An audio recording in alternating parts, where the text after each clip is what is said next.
Assalamualaikum warahmatullahi wabarakatuh.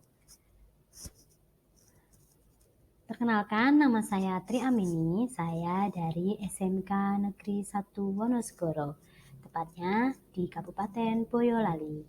Di sini saya akan menjelaskan tentang layanan bimbingan konseling yang bertema motivasi belajar. Oke. Mungkin teman-teman sudah tahu apa itu pengertian motivasi belajar. Di sini saya akan menjelaskan tentang pengertian motivasi belajar. Apa sih motivasi belajar itu? Motivasi belajar itu menurut Sardiman adalah keseluruhan daya penggerak di dalam diri siswa yang menimbulkan kegiatan belajar, yang menjamin kelangsungan dari kegiatan belajar dan memberikan arah. Ada kegiatan belajar sehingga tujuan yang dikehendaki oleh subjek belajar itu dapat tercapai. Nah, di sini ada apa saja fungsi dari motivasi belajar. Di sini ada 3 fungsi motivasi belajar. Yang pertama adalah mendorong manusia sebagai penggerak. Yang kedua, menentukan arah perbuatan, yakni ke arah tujuan yang hendak dicapai. Yang ketiga, menyeleksi perbuatan, yakni menentukan perbuatan-perbuatan apa yang harus dikerjakan. Oke, di sini ada apa saja macam-macam motivasi belajar. Yang mendorong dari motivasi belajar itu yaitu dari motivasi intrinsik dan motivasi ekstrinsik. Lalu, faktor-faktor apa saja yang mempengaruhi motivasi belajar? Yang pertama adalah faktor internal dan yang kedua adalah faktor eksternal.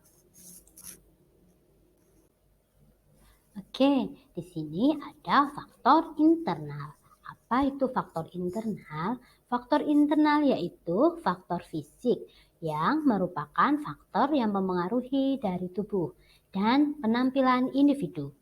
Faktor fisik meliputi nutrisi atau gizi, kesehatan dan fungsi-fungsi fisik terutama panca indera. Faktor psikologis merupakan faktor intrinsik yang berhubungan dengan aspek-aspek yang mendorong atau menghambat aktivitas belajar pada siswa. Faktor ini menyangkut kondisi rohani siswa. Yang kedua adalah faktor eksternal, terdiri dari 2. Yang pertama adalah faktor sosial seperti keluarga, teman, dan lingkungan. Yang kedua adalah faktor non-sosial. Faktor non-sosial merupakan faktor yang berasal dari kondisi fisik di sekitar siswa, meliputi keadaan udara, cuaca panas atau dingin, waktu pagi, siang, atau malam, tempat, sepi, bising, atau kualitas sekolah, tempat siswa belajar, dan fasilitas belajar. Di sini ada beberapa indikator dari motivasi belajar. Yang pertama, tekun menghadapi tugas. Yang kedua, kita ulet menghadapi kesulitan. Yang ketiga, menunjukkan minat terhadap macam-macam masalah. Yang keempat, lebih senang bekerja mandiri. Yang kelima, cepat bosan pada tugas-tugas rutin. Yang keenam, dapat mempertahankan pendapatnya. Yang ketujuh, tidak mudah melepaskan hal yang diyakininya. Yang kedelapan, senang mencari dan memecahkan masalah soal-soal. Oke, di sini kita belajar dari biografi Bapak Khairul Tanjung, si anak singkong, sang pendaki tangga kesuksesan dari pekerja serabutan hingga mempunyai kerajaan bisnis di berbagai bidang. Dan kesuksesannya itu dimulai dari nol. Julukan si anak singkong yang disematkan kepada Khairul Tanjung dikarenakan beliau memiliki latar belakang keluarga yang sederhana. Mari kita simak kisahnya agar dapat menginspirasi kita semua. Oke, di sini kita akan melihat salah satu contoh motivasi belajar. Oke, teman-teman. Khairul Tanjung bukanlah anak dari seorang pejabat negara atau dari keturunan pengusaha. Beliau terlahir dari keluarga sederhana dan memiliki 6 saudara. Kehidupan yang sangat sederhana tidak membuat Chairul Tanjung putus asa. Beliau tetap berusaha menempuh pendidikan dengan baik.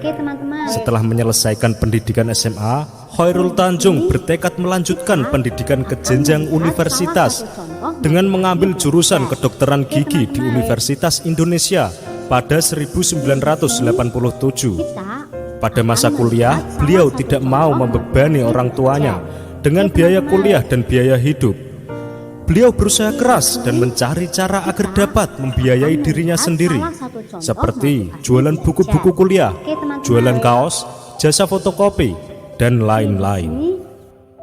Dengan semangat yang tinggi, akhirnya Chairul Tanjung memperoleh predikat mahasiswa teladan tingkat nasional untuk periode 1984 sampai 1985. Setelah menyelesaikan kuliah, Chairul Tanjung mulai serius terjun ke dunia bisnis dan merintis dari awal dengan membuka toko dengan menjual peralatan kedokteran dan laboratorium. Namun, pada akhirnya usaha tersebut bangkrut.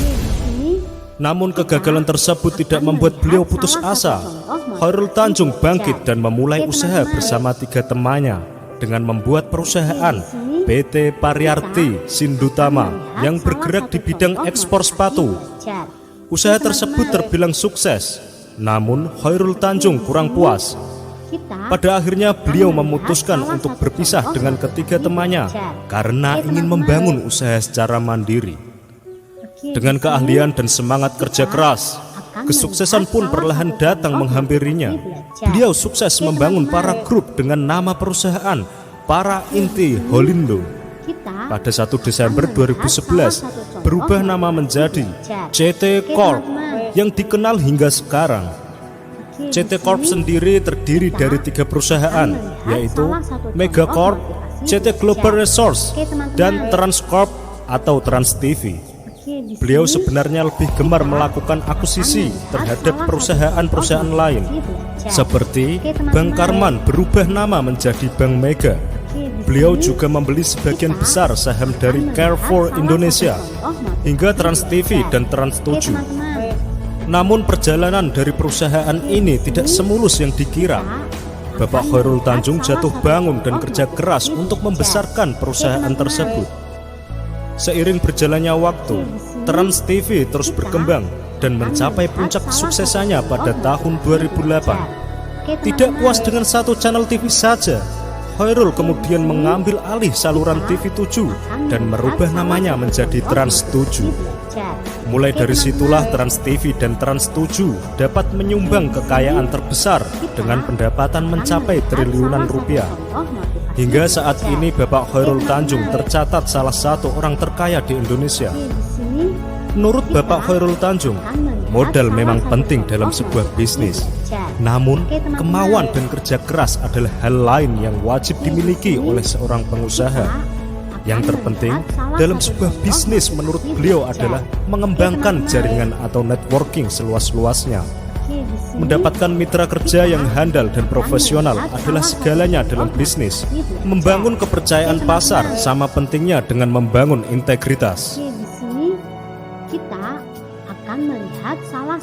Bagi generasi muda yang akan terjun ke dunia bisnis, si anak singkong ini berpesan agar generasi muda bersabar dan menapaki tangga kesuksesan satu persatu. Karena membangun bisnis itu butuh proses panjang. Jangan sampai terpancing untuk menggunakan jalan pintas atau instan. Menurut beliau, Anda tidak perlu malu untuk melakukan usaha dengan modal kecil dan untungnya kecil. Karena beliau pun mendapatkan keuntungan pertamanya sebesar Rp150. Sangat kecil, Bung. Demikian sekilas kisah sukses Bapak Chairul Tanjung si anak singkong. Semoga dapat menjadi inspirasi untuk sobat semua. Oke sobat, ikuti terus video-video dari Celah Terang, inspirasi dahsyat, rahasia pola pikirmu. Akan melihat salah satu contoh motivasi belajar. Oke teman-teman. Oke, di sini